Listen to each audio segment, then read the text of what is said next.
Привет, друзья! Сейчас послеобеденные новости Германии и Европы. В Германии ввели в эксплуатацию первую батарею системы РО-3. Комплекс размещен в Саксонии-Анхальт, всего в 75 километрах от Берлина. Система создает новый уровень защиты Германии и Европы, и в Евросоюзе уже обсуждают, как это изменит оборонную стратегию. Но политика снова удивляет. Свежий опрос ИНСА показал рост поддержки альтернативы для Германии до 27%. Партия канцлера Фридриха Мерца потеряла позиции, и эксперты говорят о новой фазе в настроениях избирателей. И это еще не все. Экономика Германии сталкивается с проблемами. По данным немецкого федерального банка, экспортная модель Германии теряет эффективность, растут издержки и падает конкурентоспособность. А в Европейском Союзе готовят цифровое евро. Первые тесты инфраструктуры могут начаться уже в 2027 году. Германия внимательно следит за проектом, потому что новая валюта повлияет на финансовую стабильность и платежную систему страны. И еще одна новость, которая очень важна для экономики. В еврозоне неожиданно выросла инфляция до 2,2%. Для Германии это сигнал, что борьба с ростом цен правительства Фридриха Мерца еще далека от завершения. Обо всех этих последних событиях коротко расскажу буквально за несколько минут. Итак, в Германии вводится в строй первая боевая батарея противоракетной системы РО-3. Бундесвер активировал ее на базе Хольцдорф в Саксонии-Анхальт, всего в 75 километрах южнее Берлина. Это первый в Европе комплекс такого уровня. Ранее РО-3, напомню, применялся только в Израиле. Система создана для противодействия потенциальным рискам на высоте свыше 100 километров, то есть фактически в космическом диапазоне. РО-3 функционирует по принципу кинетического перехвата, то есть элемент комплекса не использует заряд, а технически взаимодействует с объектом, чтобы предотвратить его движение. Контракт стоимостью около 4 миллиардов евро был подписан еще в 2023 году. Он включает несколько батарей, радары дальнего обнаружения и командные пункты. Первая батарея, та, что сейчас активирована, вводится в оперативное дежурство в соответствии с графиком. Полный щит Германия планирует построить к 2030 году. Правительство подчеркивает, что это часть курса, который проводит канцлер Фридрих Мерц, усиление национальной обороны и повышение роли Германии в системе коллективной безопасности Европы. Председатель Европейской комиссии Урсула фон дер Ляйен положительно оценила новую защиту Европы. РО-3 станет верхним эшелоном защиты и будет работать вместе с комплексами Patriot и Iris-T, закрывая тот участок неба, который раньше оставался уязвимым, то есть космический уровень полета ракет. Новый комплекс должен укрепить защиту страны и партнеров НАТО от потенциальных рисков еще до того, как объект приблизится к европейскому воздушному пространству.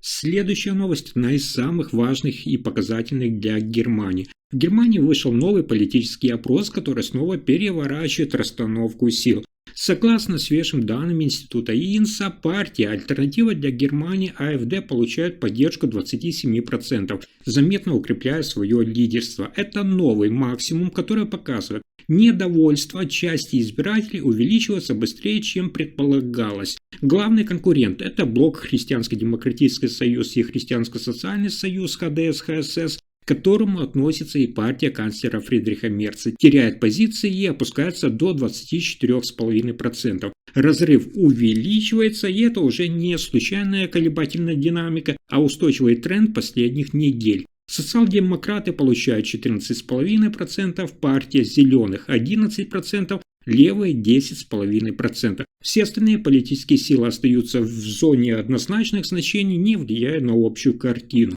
Особенно заметно стало снижение персональных показателей популярности. Канцлер Фридрих Мерц в списке популярных политических фигур, внимание, теряет позицию и опускается на 18 место. На фоне усиливающихся споров об экономической ситуации и обсуждения миграционной темы избиратели все активнее рассматривают альтернативы традиционным партиям. Эксперты отмечают, что если показатели альтернативы для Германии сохранятся на уровне 27%, политическая динамика страны может перейти в новую фазу. Для канцлера Мерца это означает усиление давления и внутри коалиции, и на федеральном уровне, где каждая ошибка может стоить процентов на ближайших выборах. Следующая новость связана с обсуждением курса канцлера Фридриха Мерца. В Германии усиливаются тревоги вокруг экспортной модели. на которой десятилетиями держалась экономика страны. Новый отчет немецкого федерального банка показывает, за последние годы Германия теряет долю на мировых рынках и падение идет быстрее, чем прогнозировали экономисты. Внимание, с 2017 года экспортная доля снижается почти непрерывно, а после 2021 года падение наоборот ускорилось. Главная сложность – это растущие издержки внутри самой Германии. Производителям становится все дороже выпускать продукцию, высокие налоги, бюрократия, стоимость энергии и рабочей силы. Именно это, по данным банка, делает немецкие товары менее конкурентоспособными на фоне стремительного роста азиатских компаний. Ситуацию осложняет и внешняя среда. США усиливает торговые барьеры, а Китай, активно субсидируя свои компании, забирает все больше контрактов в Европе и на других рынках. В результате страдают ключевые отрасли Германии: машиностроение, химия, автопром. Эти секторы раньше формировали основу экономического развития, а сегодня показывают снижение заказов и уменьшение объемов производства. Правительство во главе с Фридрихом Мерцем признает, что старая экспортная модель больше не работает так же эффективно. Эксперты также предупреждают, если Германия не сократит внутренние издержки и не упростит условия для бизнеса, страна рискует потерять статус промышленного лидера Европы. Кризис экспорта уже отражается и на занятости, и на инвестициях. Все больше компаний откладывают свое расширение, а некоторые, как я вам говорил, переносят производство за границу.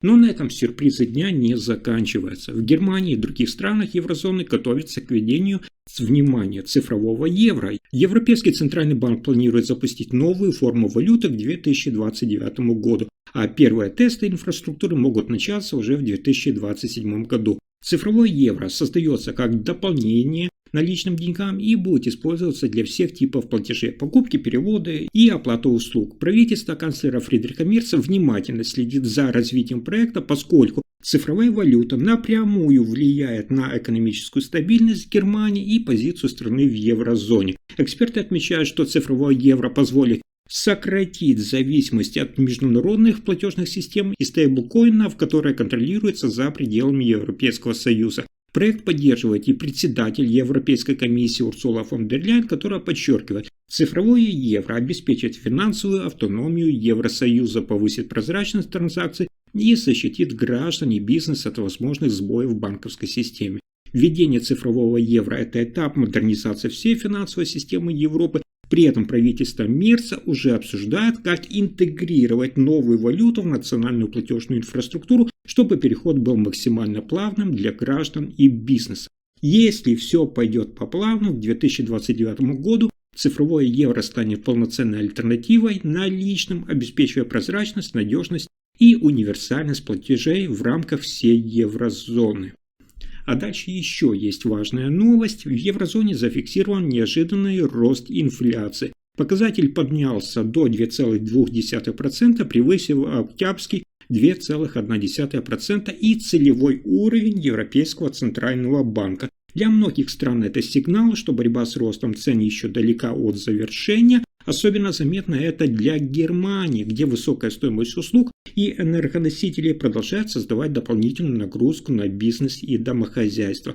Базовая инфляция без учета продуктов питания и энергии остается на уровне 2,4%, что указывает на продолжение роста цен по всей еврозоне. Но рост инфляции затрудняет выполнение планов по восстановлению промышленности и снижению издержек, на которых мир строит свою экономическую стратегию. Теперь слово за Европейским центральным банком. Его решение по процентным ставкам может определить, насколько жестко станет финансовая политика в начале следующего года.